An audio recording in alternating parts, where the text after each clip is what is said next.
하나님 말씀 봅니다. 고린도후서 12장 9절부터 12절까지 말씀입니다. 하나님의 말씀 고린도후서 12장 9절부터 12절까지 말씀입니다. 봉독하여 올립니다. 나에게 이르시기를 내 은혜가 네게 족하도다. 이는 내 능력이 약한 데서 온전하여짐이라 하신지라. 그러므로 도리어 크게 기뻐함으로 나의 여러 약한 것들에 대하여 자랑하리니 이는 그리스도의 능력이 내게 머물게 하려 함이라. 그러므로 내가 그리스도를 위하여 약한 것들과 능욕과 궁핍과 박해와 곤고를 기뻐하노니 이는 내가 약한 그때에 강함이라. 내가 어리석은 자가 되었으나 너희가 억지로 시킨 것이니 나는 너희에게 칭찬을 받아야 마땅하도다. 내가 아무것도 아니나 지극히 크다는 사도들보다 조금도 부족하지 아니하니라. 사도의 표가 된 것은 내가 너희 가운데서 모든 참음과 표적과 기사와 능력을 행한 것이라. 아멘. 오늘 주신 말씀 제목입니다. 약하지만 강한 척, 강하지만 약한 척. 오늘 제목을 고민하면서 또 만들어 달았습니다. 사회생활, 직장생활 잘 하려면 들어왔던 말씀이 아는 척, 있는 척, 모르는 척, 척척 잘해야 한다라고 들었습니다. 처세술에 대한 이야기지요. 몰라도 아는 척 또는 알아도 모르는 척, 있어도 없는 척, 없어도 있는 척, 했어도 안 한 척, 안 했어도 한 척, 이렇게 잘 해야지만 사회생활, 직장생활에 문제가 없다. 참 어렵습니다. 그렇게 때로는 그런 척척 잘 알아서 했으면 좋겠습니다만 그렇게 척하는 생활의 태도가 위선적인 것 같아 때로는 세상에서도 비판받기도 합니다. 진실하게 있는 그대로 하지 무슨 그렇게 척척하며 살아가야 한단 말이냐. 다른 말씀도 주시더라고요. 그렇게 척척 아는 척, 있는 척, 없는 척, 모르는 척 못하겠거든 가만히라도 있으라. 중간이라도 간다. 비법은 또 다 있어요. 우리는 인생을 척하는 연기 속에서 살아가고 있구나. 세상에서 많은 사람들이 그렇게 자기가 인생의 연기를 하며 그런 척하며 살아가는 모습들이 있는데 그리스도 예수를 믿는 자들의 삶 속에도 이런 모습이 담겨져 있다는 사실을 발견하게 됩니다. 아프면 아프다고, 기분 좋으면 좋다고, 또 기분 나쁘면 나쁘다고 그렇게 하는 것이 맞기도 한데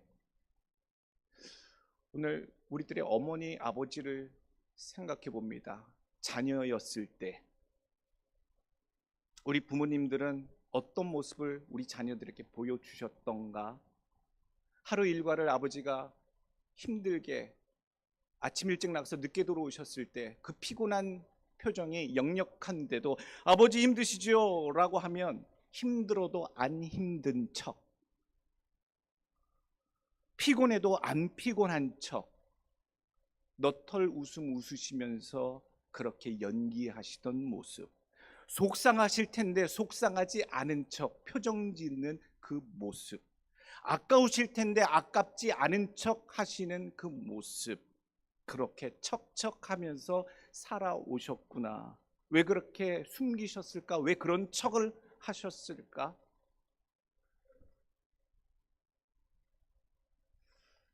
그런 노래가 있더라고요. 우리 어머니는 짜장면이 싫다고 하셨어. 노래 가사 중에 그런 가사가 있어요. 노래는 다 몰라요. 근데 어떻게 어느 순간에 들었는데 그 가사의 랩처럼 하는 그 가사의 내용이 우리 엄마는 짜장면이 싫다고 하셨어. 그 내용을 알아보니까요, 눈물이 핑 돌 정도로 가슴이 뭉클한 사연이더라고요. 정말로 없는 살림에 중국집 가서 짜장면 시켜 먹을 돈이 넉넉하지 않은 그때에 당신은 못 들더라도 짜장면 한 그릇만큼은 시켜서 자식을 먹이고 싶었던, 아들을 먹이고 싶었던 그 심정으로 짜장면을 시켜놓고 한 그릇 시켜놓고 하시는 부모님의 말씀, 엄마의 말씀. 엄마는 원래 짜장면 싫어해, 안 좋아해 라는 내용이 담긴 가사라는 얘기예요. 싫어한 척, 어머니 그래도 드세요. 아니야, 나 배불러, 집에서 밥 이만큼 먹고 왔어. 배고파도 배고프지 않은 척, 배부른 척. 왜 그렇게 척척척 하셨는가? 오늘 사도 바울의 이야기를 잠깐 보려고 합니다. 사도 바울도 척하더라고요. 사도 바울 선생도 특별히 그가 개척했던 교회들에게 편지를 보내면서 또 그 교회들을 개척했을 때에 안 그러면서 그런 척, 그러면서 안 그런 척 했던 정황들이 오늘 고린도 전후서에 담겨져 있어요. 사도 바울의 안 그런 척 했던 연기의 삶, 어떤 모습이었을까? 사도 바울은 설교자지요, 전도자입니다. 목회자의 역할을, 또 전도자의 역할을 해왔으니 그런 존귀한 모습들을, 항상 전도자의 모습들을, 목회자적인 모습들을 개척한 그 교회들마다 보이며 나타냈겠지요. 그런데 오늘 안 그런 척한 모습들도 있었다라는 거예요. 어떤 모습이었을까? 기회가 있어서 웨스트민스터 신학교에 또 신학학으로 권위가 있는 브래드 마이트너라고 하는 교수님의 그 사도 바울에 대한, 사도 바울을 연구를 많이 하신 분이에요. 그분에 대한 평가, 그분이 1차, 2차, 3차 전도 여행을 통해서 세웠던 그 교회들에 가서 복음을 전하고 말씀을 가르칠 때에 그가 나타냈던, 가지고 있었던 목회자적인 그런 태도가 무엇이었느냐, 세 가지로 나타난다고 그래요.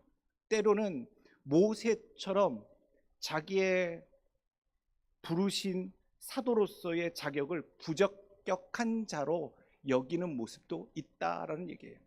모세가 하나님의 부르심을 받아 지도자로, 하나님의 뜻을 전하는 자로 그렇게 부르심을 받았음에도 불구하고 내가 누구간데 바로에게로 가며 라고 얘기했던 것처럼 자기 자신을 부정하고 외면하려고 하는 모습, 그런 모습도 담겨져 있고, 또 에스겔이나 다른 구약의 선지자들처럼 그냥 있는 그대로 하나님의 말씀을 전하는 메신저의 역할로 보여지기도 했다라는 거예요.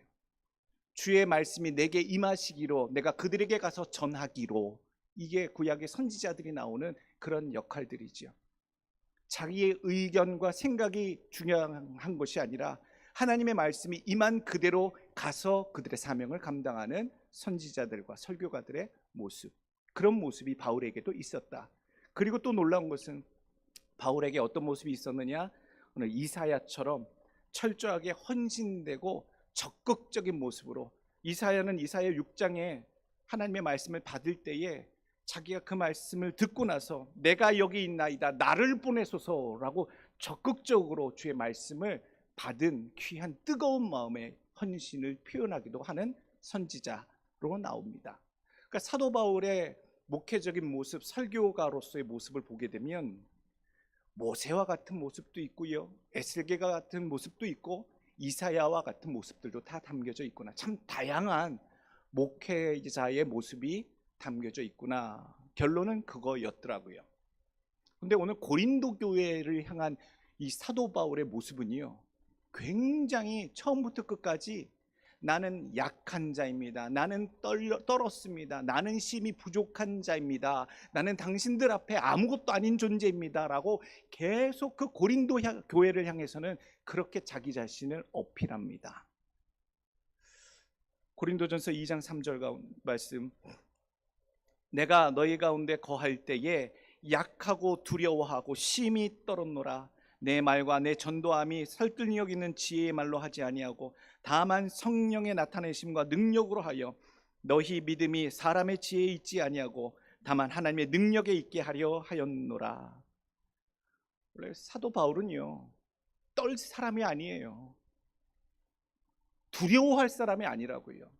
성경에 나오잖아요. 어떠한 전도자의 파란만장한 정말로 힘든 모든 전도 사역을 감당해냈는지, 그가 얼마나 강한 사람인지, 얼마나 수준 있는 사람인지, 높은 교육을 받은 사람인지, 얼마나 출신이 좋은 사람인지, 학식 있는 사람인지, 이미 다 성경에 기록되어 있어요. 그럼에도 불구하고 고린도계 교회 성도들한테는 나는 연약한 사람이요, 두려워하고, 여러분들과 함께 그곳에서 목회하며 주의 말씀을 가르칠 때에 나는 본래 약했고 두려워했고 심히 떨었습니다 라고 그렇게 얘기하고 있다는 얘기예요. 그때는 그랬대요. 고린도 교회에서 전도하고 증거하고 하나님의 말씀을 가르칠 때에는 자기 자신이 그랬대요. 그런데 오늘 고린도 후서 11장에 볼 때에 자기 자신은 더 이상 그런 약한 존재가 아니라고 사실을 밝혀요.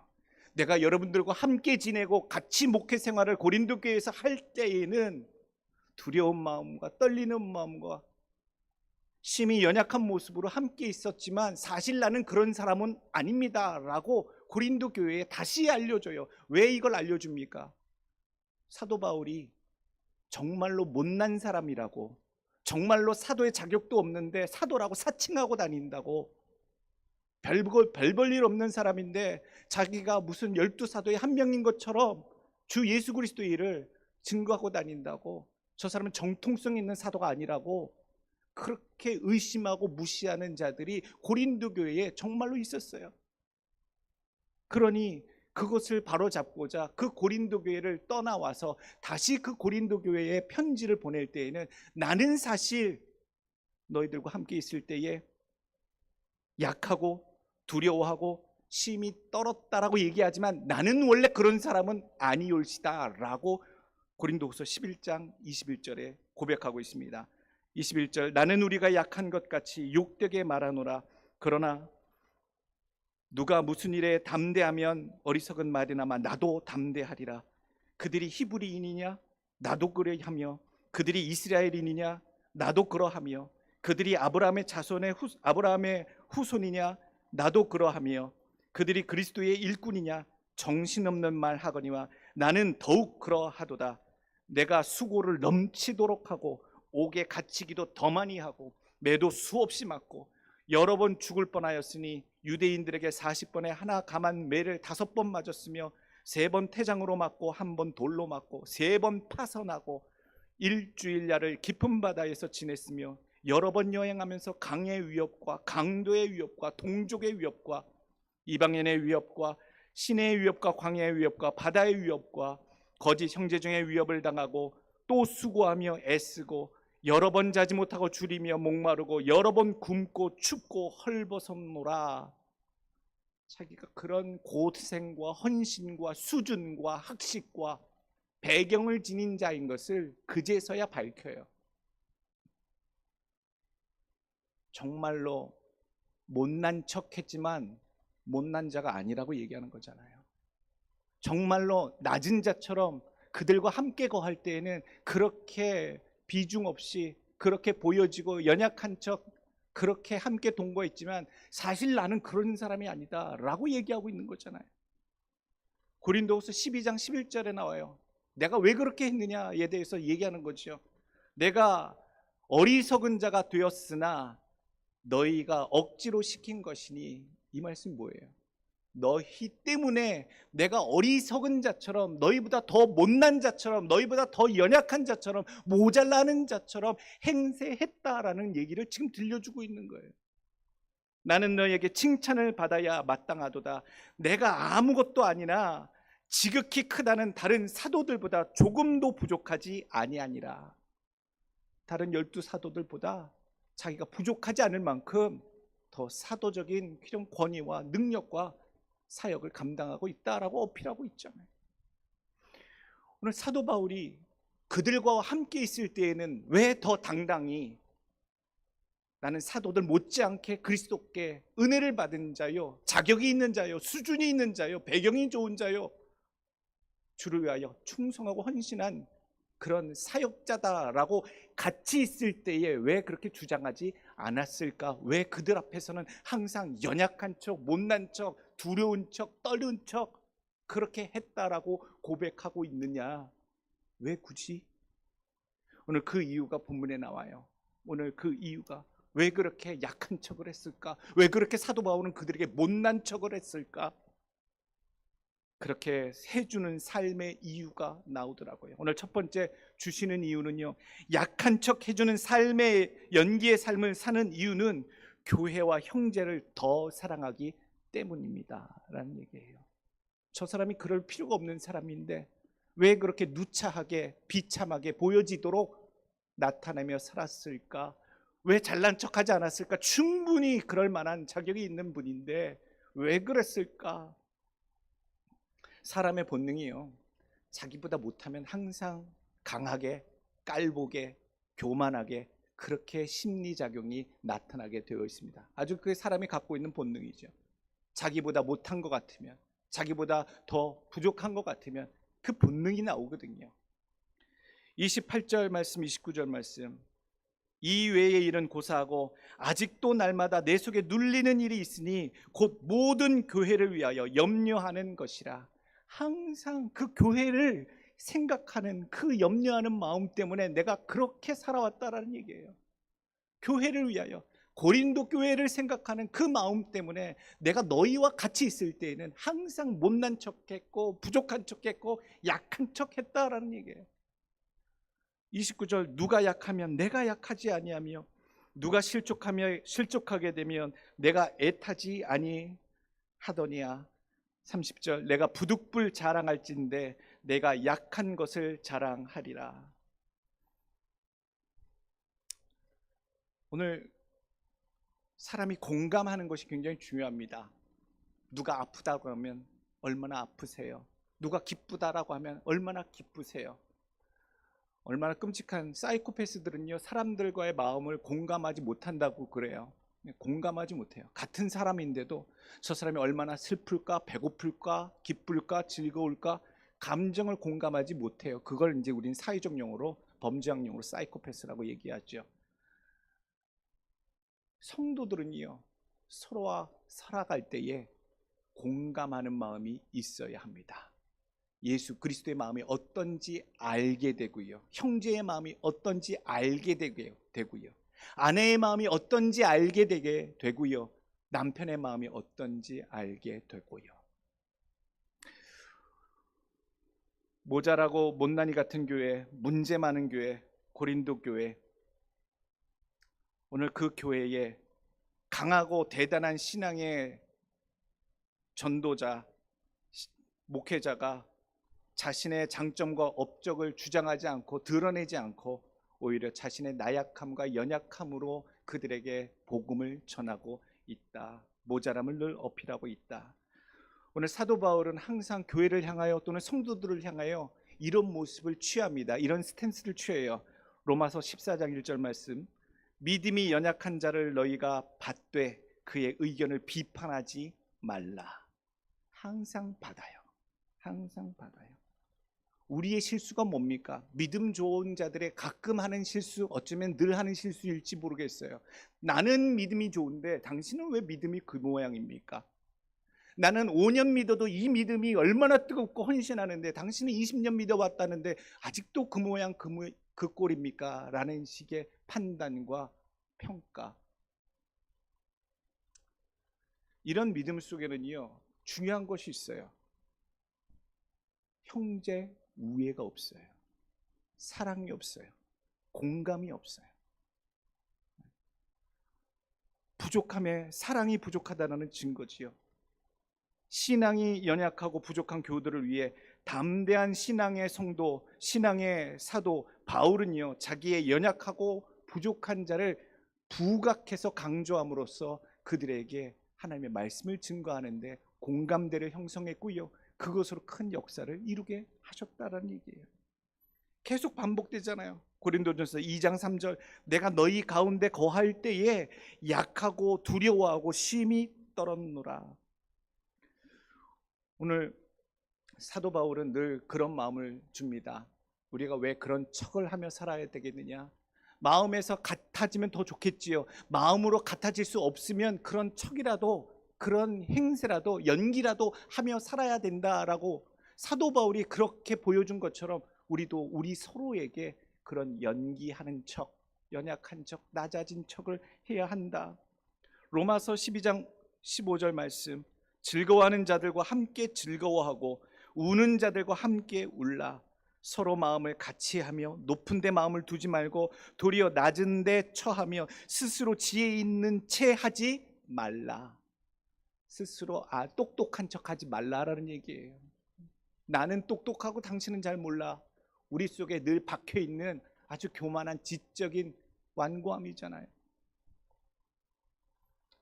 상황에 대해서도 그렇게 우리가 바라보게 되는 줄로 믿습니다. 한 가지 있어요. 그런 척 하셨던 어머니, 예전에 대학교 다녔을 때 기억이 납니다. 아마 제가 토요일 새벽기도 때 예화로 말씀드렸던 것 같습니다. 어머님의 아끼시는 옥반지 아버님이 해주신 것 같았어요. 근데 이 옥반지가 건강에 좋다고 그렇게 장신구나 이런 거 하실 여력도 없고 많지도 않으셨던 어머님이 늘 그 옥반지를 끼고 다니시더라고요. 근데 세수하다 보니 어머니의 옥반지가 여기 눈에 보여요. 그러니 호기심 많은 제가 어떻게 했겠어요? 한번 껴보자. 여기서 원적외선이 나오나? 뭐가 나오나? 여기 하면 혈압이 혈류가 진행이 돼서 무슨 어떤 건강에 효능이 있나? 한번 너무나 궁금한 거예요. 그래서 옥반지를 딱 껴서 꼈어요. 느낌이 뭔가 조여오는 느낌이에요. 이게 느낌이 오는 건가? 이게 효과가 있는 건가? 하고 손가락을 보니까 손가락에 피가 안 통해서 팅팅팅팅 불어오기 시작하는 거예요. 안 빠져요. 몰래 채통 없이 몰래 화장실에서 꼈는데 손이 텅탱탱탱 붓기 시작해요. 그래서 야, 이거 어떡하지? 비누칠을 하고 뭐하고 어머님 몰래 주책맞게 남자가 여자 반지 꼈다 혼날까봐 몰래 낑낑거리고 했는데 도저히 안 되겠어요. 다림질하고 있는 어머니한테 뛰어갔어요. 어머니, 이거 비싼 거예요? 어머니, 이거 혹시 내가 손가락이 이렇게 됐는데 지금 빨리 안 하면 손가락이 끊어질 것 같아요. 어머니 이거 비싼 거예요? 깨도 돼요? 망치로 톡 하면 톡 깨질 것 같은데 어머니 괜찮아요? 어머니 표정 그래? 제가 어머니 눈치를 정말 잘 살폈어요. 일체의 마무리도 없이 빨리 그래 빨리 깨. 그러니까 톡 깨져요. 나중에 그러시더라고요. 아버지가 그러셔요. 어머니에게, 수고하는 어머니에게. 그때만 해도 뭐 20만 원 30만 원 하셨나 봐요. 아주 옛날인데도 그거 해준 반지, 그거 아까운 반지였는데, 귀한 반지, 1, 2만 원 하는 가짜 반지도 아니고 그렇게 어머니가 아끼시던 반지였는데 어머니의 표정에는 한순간도 아끼지 않는, 아까워하지 않는 그 표정이 있었어요. 아까워하지 않았어요. 그거 아까워서. 아니 그게 얼마짜리인데 너는 왜 장난을 치니? 빨리 119 불러. 이렇게 한마디도 안 하셨어요. 그냥 톡 꺼내셔 부러뜨리게 하시고 나중에 아버지를 통해 안 거예요. 그때 그 표정, 어머니는 아까워하지 않으셨다. 저 같았으면 아마 그랬을 거예요. 야, 그게 얼마짜리인데 왜 장난질을 쳐서 그 왜 못 쓰게 만들어? 아마 이랬을 텐데. 그때 단 한 가지가 생각나요. 그까지 반지보다 아들을 더 사랑하시는구나. 일체의 망설임도 없이 아까운 것인데 아까워하는 티도 내지 아니하시고 아까워하지 않으시는 척 하시면서 대번에 빨리 쳐라 깨라 라고 말씀하셨던 그 어머니의 그 얼굴의 장면이 아직도 기억나요. 너무 고맙죠. 갚아야 돼요. 마음에. 오늘 우리가요 왜 척하며 살아갑니까? 안 그래도 그런 척, 그래도 안 그런 척. 왜 우리가 서로 사랑하는 사람들에게 그럽니까? 정말로 아끼기 때문이에요. 우리가 솔직하고 정직하게 자기의 의견과 느낌과 감정을 표현할 수 있는 것도 우리 서구 문화에서는 그렇게 배워왔어요. 그럼에도 불구하고 우리가 정말 사랑하는 자들에 대해서는요, 그가 마음 상하지 않게, 낙심하지 않게, 서운하지 않게 하기 위해서 우리의 삶은 항상 그렇지 않아도 그런 척, 그래도 안 그런 척하는 그런 귀한 마음에 연기를 하는 삶을 살아왔다는 거예요. 오늘 우리가 그리스도인으로서 우리가 서로 살아가요. 형제에 대해서 여러 가지 서로 교제가 있고 반응들을 보여요. 그럴 때 우리가 사도 바울이 고린도 교회, 그 못난이 교회, 그곳에 무엇이 있었다고 얘기합니까? 음란과 호색과 더러움이 있었다라고 고린도후서에서는 얘기해 주고 있어요. 성령의 역사도 있고 은사도 있었던 그 교회에 끔찍한 일들이 있어서 참으로 엉망진창인 교회, 만신창이 된 교회 같은 그런 상황 속에서 사도 바울은 자기의 대단한 믿음, 강력한 사도의 권위를 드러내지 않고 나도 원래 그런 사람이야, 나도 원래 그랬어 라고 공감하며 그들과 같이 하려고 하는 그런 척 해주는 그런 고귀한 신앙의 모습을 보여주었다. 여러분들, 오늘도 여러분들의 배우자에게, 여러분들의 자녀들에게, 여러분들 주변에 있는 형제들에게 예수 그리스도의 사랑과 애정이 담긴 그런 척하는 삶을 살아가시길 간절히 원합니다. 오늘 두 번째 주시는 교훈의 말씀은요, 본래 사회생활 할 때 자신의 약점을 드러내지 말라라고 저는 배웠어요. 굳이 내 약점을 드러내지 말라. 그거 나중에 책 잡히고 그거 올무가 돼서 공격당한다. 그래서 상식이잖아요. 자기의 약점을 드러내지 말라. 그럼에도 불구하고요, 오늘 사도 바울은 대놓고 내 자신의 약점이 무엇인지, 어떤 크고 작은 일들을 당한 인생을 살아왔는지 구구절절 다 얘기를 하고 있어요. 굳이 이렇게 할 필요가 있는가? 알아달라고 하는 건가? 어떤 의도에서 사도 바울은 자기의 약점을 선포하고 있는가? 사도 바울의 큰 약점 중에 하나가 뭐예요? 오늘 본문 가운데 오늘 9절 말씀, 나에게 이르시기를 내 은혜가 내게 족하도다 라고 하나님의 음성을 들었을 때의 사도 바울의 약점은 뭐였어요? 육신이 온전치 못하잖아요. 사도 바울은 미남이 아니라 대머리라는 썰도 있어요. 무슨 얘기예요? 몸에 안질 또는 간질, 안질이어도 문제고요, 간질이어도 문제예요. 설교자로서, 전도자로서 그렇게 하고 다녀야 하는 그에게 있어서 큰 핸디캡이고 어려움이었을 텐데, 그것에 대해서 하나님께 기도했으나 하나님은 3번이나 기도한 그의 기도를 만류하시고 내 은혜가 내게 족하다라고 하는 하나님 답변을 주셨다. 그 이야기를 하면서 자기의 단점이 무엇이었는지, 육체의 약점이 무엇인지도 다 드러내놓고 있잖아요.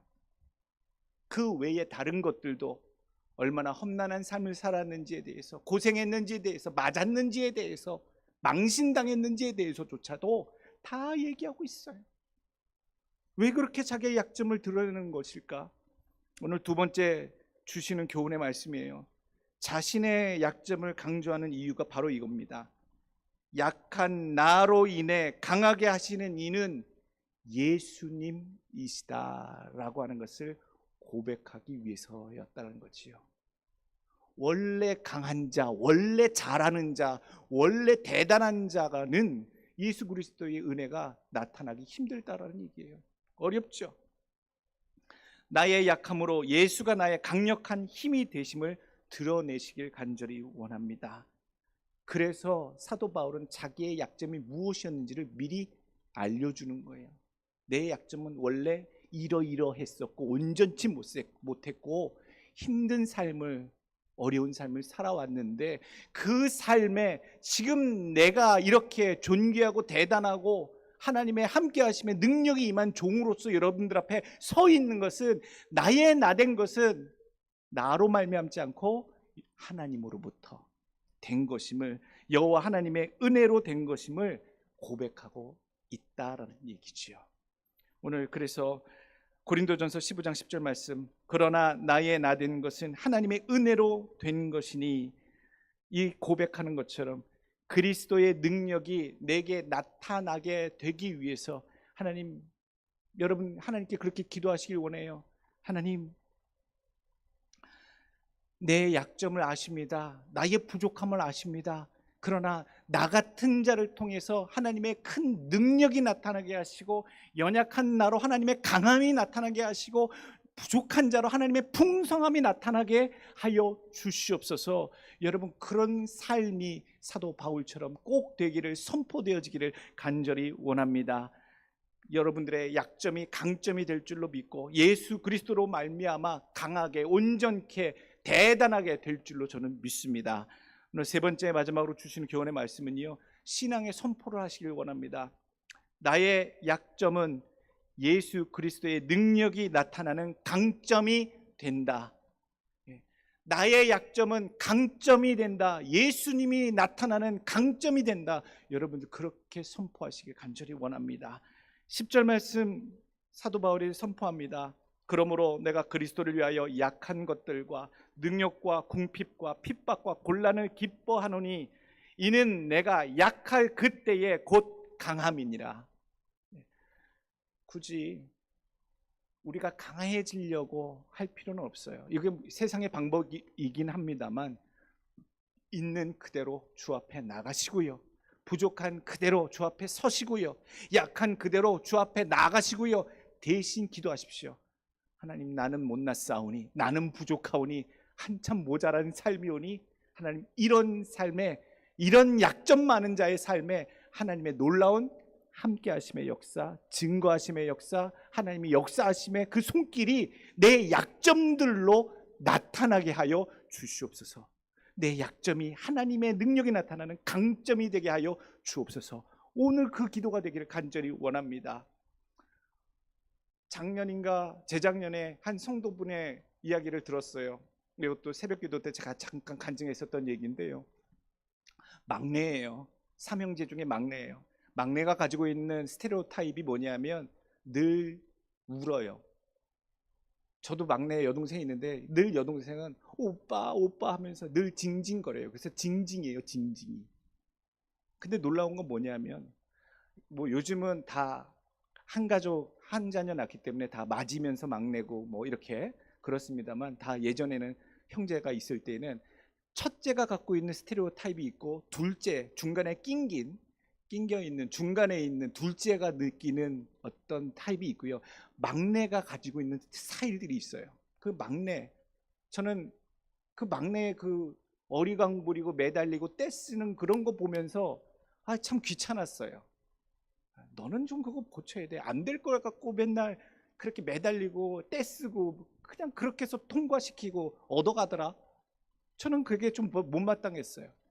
근데 그 저에게 간증했던 그 집사님도 막내예요. 그 얘기를 하세요. 목사님, 제가 할 줄 아는 거는 제대로 된 게 하나도 없어요. 저는요, 그냥 맨날 징징징징 우는 거밖에 못했어요. 형님들한테도 그렇고 주변한테도 그렇고 힘들면 징징거렸어요. 제 동생 이야기 듣는 것 같아가지고 새롭더라고요. 근데 그분이 휴가를 갔다 오신대요.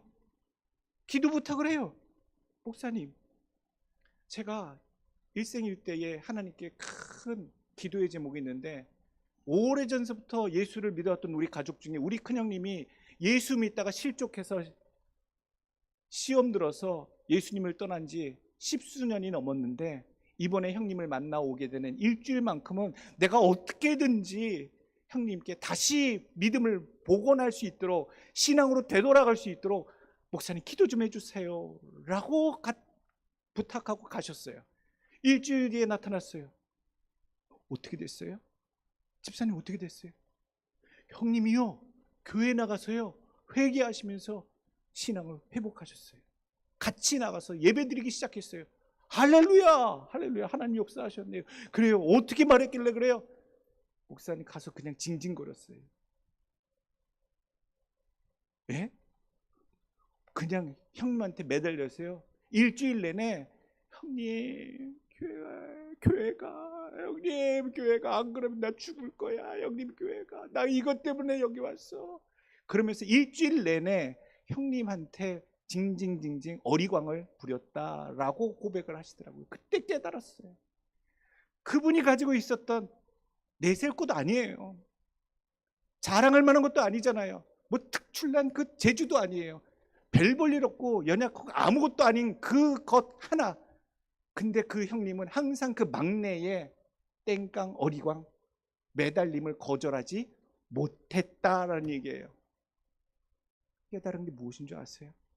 가장 보잘것없는 것, 그것으로 사람의 생명을 다시 회복시키고 구원하게 하는 큰 일을 하나님 쓰게 하셨구나. 여러분들 삶 속에 여러분들의 인생에 살아오신 스펙이 얼마나 화려한지 아닌지 저는 상관없습니다. 우리가 가지고 있는 달란트나 기질이나 하나님이 내게 허락하신 것들 중에서 자랑할 만한 것들도 있지만 그렇지 않은 것들이 있다면 내게 있는 별 볼 일 없는 것들을 통해서도, 연약한 것들을 통해서도 하나님의 놀라운 크신 역사가 담겨지고 길이 열리고 그것을 여는 열쇠가 되는 내게 주어진 가장 연약한 것들이 하나님 꼭 되게 하여 주시옵소서. 여러분들의 놀라운 역사가 가장 연약하고 모자라고 부족해 보이는 우리의 삶 가운데 하나님의 능력으로 임하게 될 줄로 믿습니다. 그런 역사가 있기를 간절히 소원합니다. 기도하겠습니다.